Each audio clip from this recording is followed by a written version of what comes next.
যুক্তরাষ্ট্রের president Donald Trump white হাউসে ফিরেই যতগুলো চমকপ্রদ কাজ করেছেন তার মধ্যে অন্যতম একটি হচ্ছে রাশিয়ার প্রেসিডেন্ট ভ্লাদিমির পুতিনের সঙ্গে দূরত্ব কমিয়ে সখ্যতা গড়ে তোলা। শান্তির বার্তাবাহক হিসেবে নিজেকে যুদ্ধবিরোধী ঘোষণা করে পৃথিবী জুড়ে চলমান সংঘাত মোকাবেলায় ইউক্রেন ও রাশিয়ার যুদ্ধের শেষ অঙ্ক আঁকতে ট্রাম্পের উৎসাহের যেন অন্ত নেই। অতি উৎসাহের একটা উদাহরণ বলা যেতে পারে ট্রাম্প রাশিয়াকে নিয়ে এ যুদ্ধ বন্ধে সম্প্রতি এক বৈঠক করেছেন যুদ্ধরত আরেক দেশ ইউক্রেনকে ছাড়াই, যা নিয়ে তৈরি হয়েছে বিশ্ব রাজনীতিতে ব্যাপক সমালোচনা। ডোনাল্ড ট্রাম্পের এই অতি উৎসাহের পেছনের কারণ কি শুধুই যুদ্ধ বন্ধ, নাকি এর পেছনে রয়েছে অন্য কোনো উদ্দেশ্য? এই প্রশ্ন তখন সবার মনে ঘুরপাক খাচ্ছে। প্রশ্নের জবাব খুঁজতে খুব বেশি অপেক্ষা করতে হয়নি। অল্প দিনেই পুতিন ও ট্রাম্পের এগাল ওগাল ছোঁয়ানো হাসিতে প্রশ্নের জবাব মিলেছে।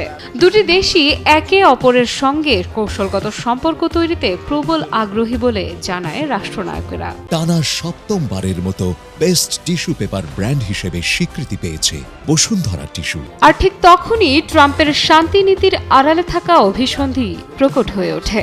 বিশেষজ্ঞদের মতে ইউক্রেন ও রাশিয়ার যুদ্ধকে ঢাল হিসেবে ব্যবহার করে রাশিয়ার কাছাকাছি পৌঁছাতে মরিয়া মার্কিন যুক্তরাষ্ট্র। কিন্তু কেন রাশিয়ার সঙ্গে বন্ধুত্ব কেন এত জরুরি হয়ে উঠল ট্রাম্পের জন্য? একটু ভাবলেই গল্পে চলে আসে বিশ্ব রাজনীতির বহুল আলোচিত এক শব্দ, পারমাণবিক সক্ষমতা। হ্যাঁ, ভুল শুনছেন না, পারমাণবিক সক্ষমতার হিসেব নিকেশই মূলত দেশ দুটির কাছাকাছি আসবার নেপথ্যের কারণ। কান টানলে যেমন মাথা আসে, তেমনি বর্তমানে পরমাণু কার্যক্রম কথাটি উচ্চারণের সঙ্গে সঙ্গে কানে বাজে পারস্য উপসাগরীয় দেশ ইরানের নাম।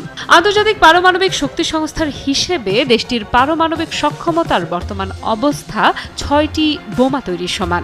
আর এই ক্রমবর্ধমান সফলতার গলা চেপে ধরতেই যেন ইউক্রেন ও রাশিয়ার যুদ্ধের মোড়টাই ঘুরে গেল। হয়তো মনে প্রশ্ন জাগতে পারে, এর মাঝে ইরানের প্রসঙ্গ কোথা থেকে এলো? বিষয়টা খুব সহজ।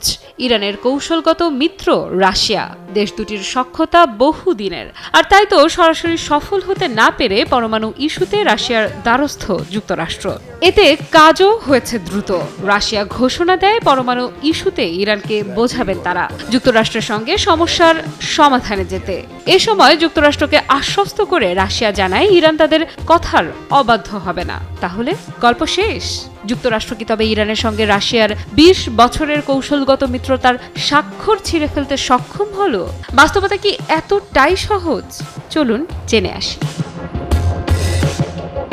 মার্কিন বিরোধী জোট হিসেবে পরিচিত ইরান, রাশিয়া ও চীন সম্প্রতি পারমাণবিক ইস্যুতে 14 মার্চ বসেন রুদ্ধদ্বার বৈঠকে। আর এই বৈঠকের ফলাফল যুক্তরাষ্ট্রের জন্য ভীষণই হতাশাজনক। ইরানের পারমাণবিক ইস্যুতে ইরান, চীন, রাশিয়ার যৌথ বিবৃতিতে স্পষ্ট জানানো হয় ইরানের ওপর থেকে অবৈধ নিষেধাজ্ঞা তুলে নিতে হবে যুক্তরাষ্ট্রের। একই সঙ্গে তেহরানের শান্তিপূর্ণ পারমাণবিক শক্তি ব্যবহারের অধিকার নিশ্চিত করতে হবে, যা নিশ্চিতভাবেই যুক্তরাষ্ট্রের জন্য বড় চাপ। বন্ধুত্বের আহ্বানকে কি তবে এড়িয়ে গেলেন পুতিন? সখ্যতা গড়ে তোলার গল্পের আড়ালে প্রতারণা করলেন ট্রাম্পের সঙ্গে? বৈঠকের সিদ্ধান্ত তো সেদিকেই ইঙ্গিত করছে। পরমাণু ইস্যুতে যুক্তরাষ্ট্র এবারে কি তবে কঠোর সামরিক সিদ্ধান্তের দিকে আগাবে, নাকি বৈঠকের সিদ্ধান্ত বিবেচনা করবে, সেটা নিয়েই তৈরি হয়েছে সংশয়। বেজিংয়ে অনুষ্ঠিত এই বৈঠকে ইরানের পারমাণবিক কর্মসূচি এবং অন্যান্য আন্তর্জাতিক ইস্যু নিয়ে মতবিনিময় করেন 3 দেশের কূটনীতিকেরা। বৈঠক শেষে যৌথ বিবৃতিতে তারা সব একতরফা ও অবৈধ নিষেধাজ্ঞা প্রত্যাহারের প্রয়োজনীয়তার উপর জোর দেন। বিবৃতিতে বলা হয়, সংশ্লিষ্ট পক্ষগুলোকে অবশ্যই বর্তমান পরিস্থিতির মূল কারণগুলো চিহ্নিত করে সমাধানের প্রতি প্রতিশ্রুতিবদ্ধ থাকতে হবে এবং নিষেধাজ্ঞা, চাপ বা সামরিক হুমকি থেকে সরে আসতে হবে। তারা জোর দিয়ে বলেন, পারস্পরিক সম্মানের ভিত্তিতে সংলাপই একমাত্র কার্যকর সমাধান। পাশাপাশি সংশ্লিষ্ট পক্ষগুলোর উচিত এমন কোনো পদক্ষেপ না নেয়া যা পরিস্থিতি আরও জটিল করবে ও কূটনৈতিক প্রচেষ্টাকে ব্যাহত করবে। চীনের উপপররাষ্ট্রমন্ত্রী মা ঝাওকসুর সভাপতিত্বে অনুষ্ঠিত এ বৈঠকে অংশ নেন ইরানের উপপররাষ্ট্রমন্ত্রী কাজেম ঘারিবাদি এবং রাশিয়ার উপপররাষ্ট্রমন্ত্রী সের্গেই রিয়াভকভ। আলোচনাটি এমন সময়ে অনুষ্ঠিত হলো যখন মার্কিন প্রেসিডেন্ট ডোনাল্ড ট্রাম্প ইরানকে একটি চিঠি পাঠিয়েছেন, যেখানে তিনি আলোচনার প্রস্তাব দেওয়ার পাশাপাশি সামরিক পদক্ষেপের হুমকিও দিয়েছেন। এ বিষয়ে চীন, রাশিয়া ও ইরান জোর দিয়ে বলেছে, সংশ্লিষ্ট পক্ষগুলোর উচিত নিষেধাজ্ঞা, চাপ বা শক্তি ব্যবহারের হুমকির পরিবর্তে উত্তেজনার মূল কারণগুলো সমাধানে মনোযোগী হওয়া। পারস্পরিক শ্রদ্ধার ভিত্তিতে সংলাপই একমাত্র গ্রহণযোগ্য সমাধান। এমন কোনো পদক্ষেপ থেকে বিরত থাকাই ভালো যা উত্তেজনা বাড়াতে পারে বা কূটনৈতিক প্রচেষ্টাকে ব্যাহত করে। এ বৈঠকে বেইজিং ও মস্কো ইরানের পারমাণবিক কর্মসূচিকে সম্পূর্ণ শান্তিপূর্ণ উদ্দেশ্যে নিবেদিত এবং তা পারমাণবিক অস্ত্র তৈরির সঙ্গে যুক্ত নয় বলে জানিয়ে ইরান পরমাণু নিরস্ত্রীকরণ চুক্তি ও আন্তর্জাতিক পরিদর্শন চুক্তির আওতায় তার দায়িত্ব পালন করছে এবং তার শান্তিপূর্ণ পারমাণবিক শক্তি ব্যবহারের অধিকারকে সম্মান করা উচিত। ইরান বহুদিন ধরেই পশ্চিমা নিষেধাজ্ঞার সম্মুখীন হয়ে আসছে, যা তার পারমাণবিক কর্মসূচি ও অন্যান্য বিষয়ে আরোপিত হয়েছে। 2015 সালে ইরান 6 বিশ্বশক্তির সঙ্গে যৌথ সমন্বিত কর্ম পরিকল্পনা চুক্তি স্বাক্ষর করেছিল।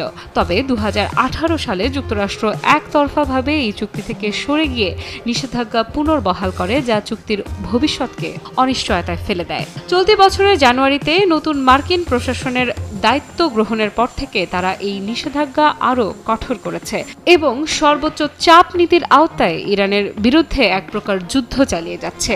ইরান স্পষ্ট জানিয়ে দিয়েছে তারা ওয়াশিংটনের সঙ্গে কোনো আলোচনা করবে না যদি সেই আলোচনায় কোনো চাপ বা হুমকি থাকে। আফরিদা ইফরাত, নিউজ 24।